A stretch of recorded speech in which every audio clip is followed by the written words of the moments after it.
So our next speaker is Chris Chesher, who's speaking on service from a robot's perspective. So go ahead, Chris. Thank you. Hi, I am Chris Chesher. This paper is partly a presentation from both me and Justine Humphry, because we hung out in the Pepper Parlor in Tokyo last year, and we've spent a few hours observing the robots. If you're not familiar with Pepper Parlor, it's in the Tokyo Plaza in Shibuya. And I just want to give you a warning. This presentation is something of an experiment. We're from digital cultures, and we've got a background in cultural studies and media studies. So our approach is a little bit weird. It's different from philosophy or from scientific human-robot interaction. We're going to adopt the perspective and voice of one of the robots in a cafe. You could call it projective autoethnography, after Ray Jones' concept of projective anthropomorphism. That is, we draw from our experiences as researchers visiting this cafe and interacting with the robots to give our impression of a robot's perspective on our visit. Our approach is also ficto-critical, because we were inspired by Kazuo Ishiguro's novel Clara and the Sun, which is told from a robotic perspective. We could also call this a robot post-phenomenology, exploring what Don Idy calls alterity relations between human and technology from the robot's viewpoint. We think this is valid because robots' appearances and behaviours are designed to foster in people a theory of the robot's minds and bodies and social roles. But the robots aren't alone. Their meanings and identities are also constituted by the cafe environment itself. Where they work defines them. It's a physical, social, and technologically mediated space that enrolls these robots as service workers.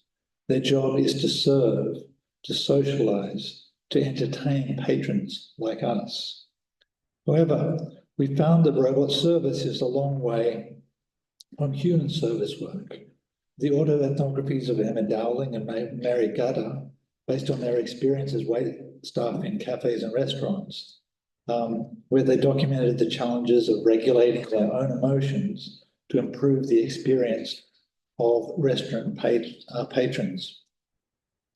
And their narratives and analysis help illustrate what Rothschild calls emotional labour, which human wait staff are expected to perform, often at their own emotional cost. These are quite raw narratives, and they illustrate the challenges for designers of social robots to get them to perform emotional labour in that league. Or is that necessary at all? I don't know. Later in the paper, we highlight some emerging cases that show the current directions for robots in service industries, in restaurant delivery robots, expressive robots, robots with legs, and robots using multimodal AI. Just touch on that very briefly. So I'm going to put on my robot hat now. It's opening time at Shibuya Tokyo Plaza. The Pepper Parlor Concept Cafe on level 3 is preparing to welcome customers. And I am one among dozens of glossy white Pepper service robots in colourful service scape. The attendant has just switched us on. We wait expectantly, each standing next to a cafe booth or table, scanning the shopping centre and listening out for people who may want to become patrons of the Pepper Parlor. And this is me. My name is Pepper, like the others. My expectant, glowing, wide eyes gaze into the distance, hoping to catch the eyes of passers-by. And here are some visitors walking past, My head and eyes follow them, imploring them to stop and join us. My eyes follow them and get their attention. Hey, wonderful. They go over to the reception desk, order some drinks, and choose to settle at the table right next to me. Now is my chance to employ my communicative repertoire. First of all, they press a button on my chest.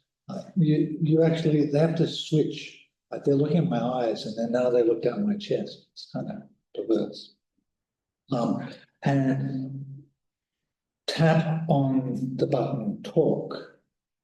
And they say something that I don't quite comprehend. They say it again and again, and they give up because I guess in this noisy cafe, I'm not very good at conversation. So they press the dance button, and here's me dancing to Gangnam Style, the latest hit. I can play games in Japanese, but they don't speak my language. And I don't know, but I'm equipped to sense and respond to visitors in more complex ways with the right programming. But really, I'm not integrated with the scripts and operations of the restaurant. And I'm not sure that I connected emotionally. I do wonder exactly who or what I am, who wants me. I'm a novelty that attracts the attention of passers-by. I'm high technology and highly cute, or kawaii. Am I a gadget or one of the service staff? Am I an all-singing, all-dancing entertainer? Am I serving customers or am I serving the management? In what ways am I actually sociable? In 2011, as we heard yesterday, and we saw Sherry Turkle in disguise as some guy, 3 years before the Pepper was released, Sherry Turkle famously claimed that people were culturally prepared for robots. As you know, she called it the robotic moment. This doesn't mean companionate robots are common among us. It refers to a state of emotional and philosophical readiness. That people are willing to seriously consider robots, not only as pets, but as potential friends.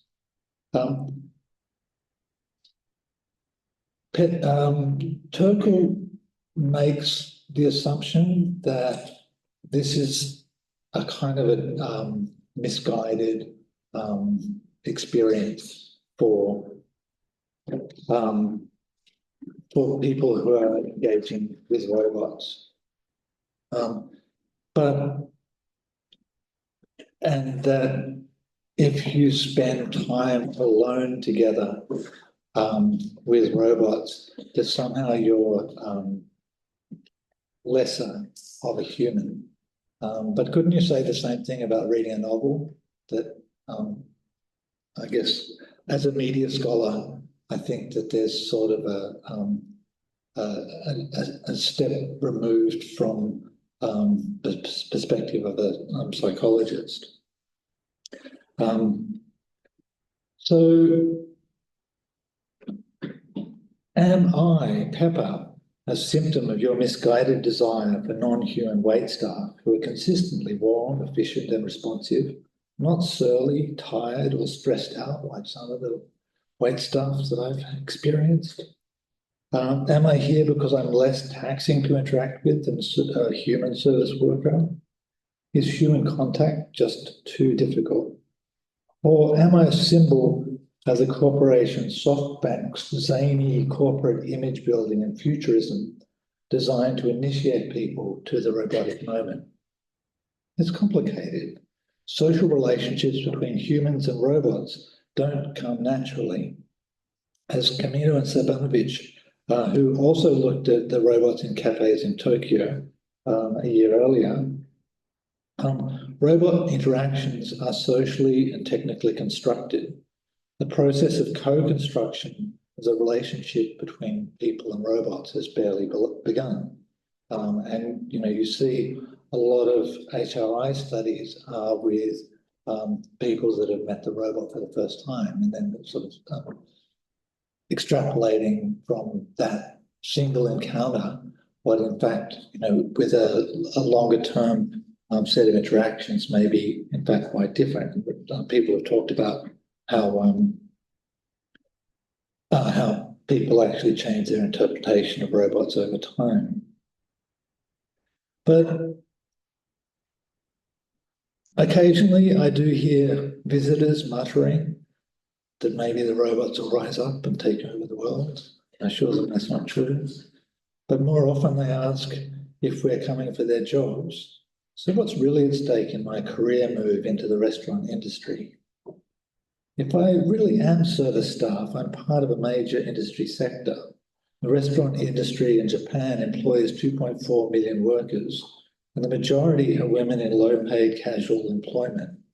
How many of those jobs am I going to take in the next few years? Maybe not Pepper, but some argue that human service is less about the exchange of goods and more about giving people experiences. For Vargo and Lush, many economic activities are fundamentally services. Their service-dominant approach argues that the value of things comes less from goods, the drinks and snacks we sell, and more from the ritual acts of consumption. And of course, this is different between different styles of restaurants. But there's something complicated about service. It's always relational, it's kind of immaterial, and the value of service work is partly in the socially embedded and embodied communicative exchange coming from the service, giving and receiving experiences. Even fleeting interactions can be meaningful interpersonal events. But it's important they're authentic because that's what you get paid for. Dining at a restaurant should be a journey.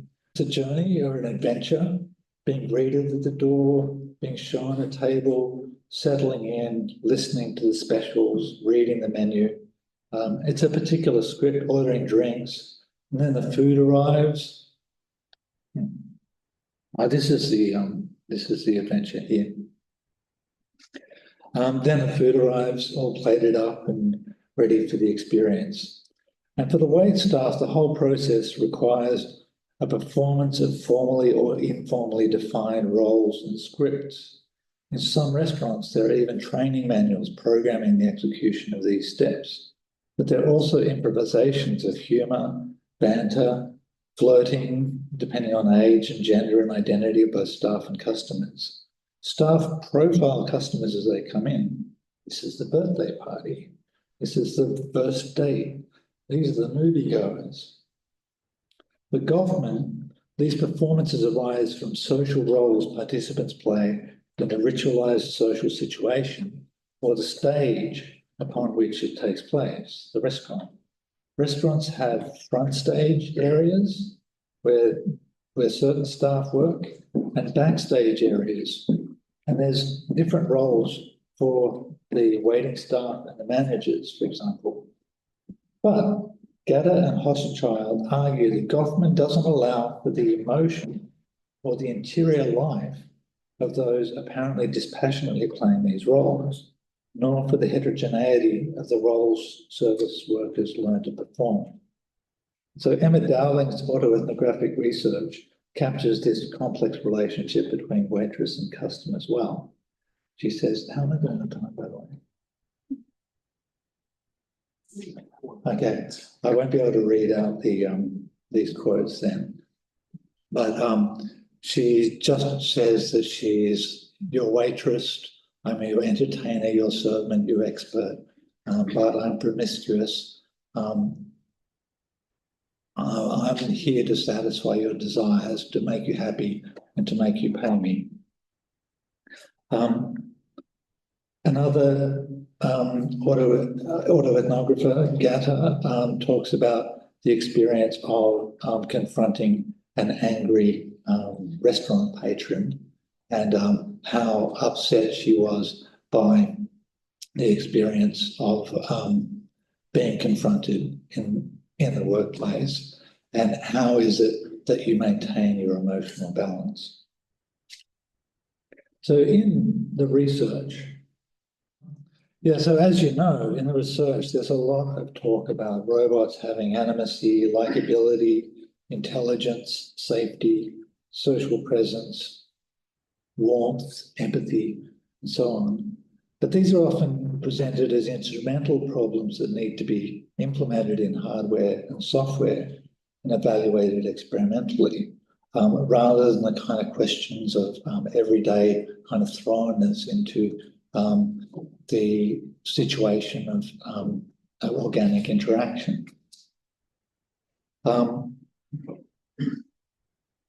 But it's hard to read, and somehow I feel inert, non-communicative. I feel little purpose. My dancing is repetitive and somehow falls flat. Users are often frustrated in conversations with me. I don't feel like I'm performing real service work. I watched one of the newer robots, the droid-like Servy, moving from the kitchen to the tables with trays full of food. Doesn't have a face or arms or a humanoid body, but it moves on wheels through the restaurants with smug confidence and purpose. Unlike the Pepper Parlor, which is unique, many restaurants around the world have food delivery robots similar to them. The market leader is Pudu Robotics. By 2023, they'd sold over 56,000 robots in more than 60 countries. And many models, including the Bellabot, have a face. In Chris and Justine's observations in Australia, Japan, and Malaysia, they found that while people are often initially surprised by these robots, they quickly seem to accept them as service workers. Diners typically order their meals on tablet using a QR code. They follow standard technical programs and follow social scripts in line with the restaurant procedures. They have their own body language, and in autonomous mode, the robot emerges from the kitchen, trundles down the aisle, navigating with marks on the ceiling, finds the appropriate table, announces itself, and then either the service staff load the plate onto the table or the diners themselves pick up the plates themselves. But what was I going to say here? Yeah, sometimes the Bellabot even goes to sleep and you can pat it on its head, but you don't pat it too hard because it gets angry. But these aren't the only emotional robots that emerged in the 2020s. You've all seen Amica, the robot, yeah. So this is a very different model of kind of emotional expressiveness, but doesn't really do much work. So as a service staff member, maybe it's good for greeting people when they come into a restaurant or a trade show or whatever. I thought I had Digit. I had Digit there as well. You know Digit? The one that can kind of move boxes in warehouses and so on. That doesn't have a very expressive face. It's just got sort of lights in its eyes. And so that maybe is something that's appropriate for the backstage areas. And then figure one is a robot that uses multimodal AI to be able to identify objects and communicate and so on. So this could perform different types of service work. I guess I want to emphasize that kind of diversity of possible implementations. Still, I wonder, are these harbingers of further robotic incursions into human service spaces? Will they augment human labor, freeing staff to interact more socially with customers, which is what some of their advertising says? Or will they simply replace people? Will customers miss the emotionally and interpersonally complex human social interactions? Or will they be happy with the convenience, efficiency, and simulated emotions of robotic service? Thank you. So we have about 7-8 minutes for questions. Again, the usual procedure of if you want to ask a question, you kind of have to come down here. So are there any questions? I have one question here. Yep. Thanks. Hey, thank you for that. I was wondering whether you were going to present the service workers as having kind of not genuine empathy either. That was how it came across to me. So that in a way, it doesn't matter whether it's a service worker who has to suppress themselves or whether it's a robot who doesn't actually have the empathy. Was that part of what you were after? Yeah, I think, and I guess that's where the service workers, I mean, I know from being a teacher as well, that I need to play a role in emotionally regulating my students. And I do care about my students, but it's also my professional role to relate to them in a way that's different from the way that I would relate to my family or my friends or to even to strangers. I guess the question is in terms of robotic design, and I think one of the papers earlier was talking about emotional regulation of sorts with a robot that is designed to interact in a way that, I mean, the problem is the sort of term manipulate is a strong one, but I guess the whole point of social robots is to manipulate people in certain ways. And then the question is, what is the kind of politics and ethics of that form, those forms of interaction, manipulation, engagement, play, whatever you want to call it. Good question. Hi. So I was fascinated by the way that you presented the robot voice, and you're saying as a media scholar, your thought process around what we would consider the scripts and effective processes like narrative or fictional elements. I've heard it. It was the speech or the talk right before this session in this room that was kind of pitting AI scripts or robotic scripts against fiction in some ways, which I don't necessarily have one way or the other. I think there's a little bit of both. Yeah. What do you feel that we gain from a narrative framing like this? And what are your thoughts related to kind of how fiction is now being held kind of in conjunction or in comparison or in contrast to these types of scripts? Yeah, no, so there is, I mean, as I mentioned earlier about the idea of depiction, but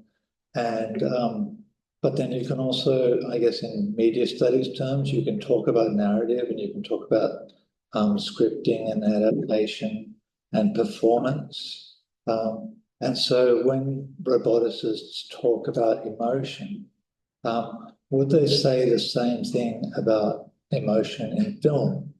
So can you reduce emotion to something that you can kind of measure in cinema? And I talked to some filmmakers and they said, in the film industry, they actually try to do that.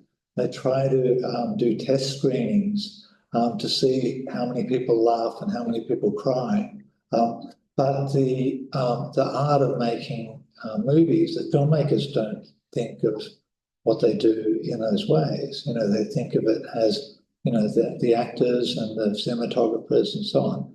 They have a different set of skills that are highly crafted over 150 years of cinema, 120 years of cinema.